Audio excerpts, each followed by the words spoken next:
ரிலாக்ஸ்ல ஒண்ணுல போயிட்டு அன்னைக்கான முழுக்கையில கூட இல்ல உள்ள போய் அந்த சென்டர் போயிட்டாங்க, பக்கத்து சென்டர் போயிட்டாங்க. ஆனா அந்த பொண்ணு வந்தே 15 நிமிஷம் ஆச்சுங்க. நீங்க பேசிட்டு இருக்கிறதுக்கு உள்ள போய் கேட்கலாம்ல. போலீஸ் தான் பாக்காத தரணும் கொஞ்சம் ஏங்க 2 சென்டர் போட்டு வச்சிருக்கீங்களா பக்கத்துல பக்கத்துல?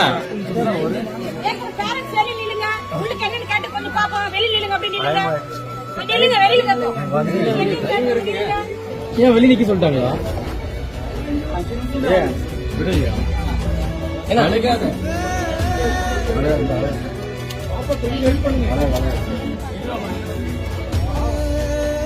அழுகாதமா, ஒன்னும் பிரச்சனை இல்லை.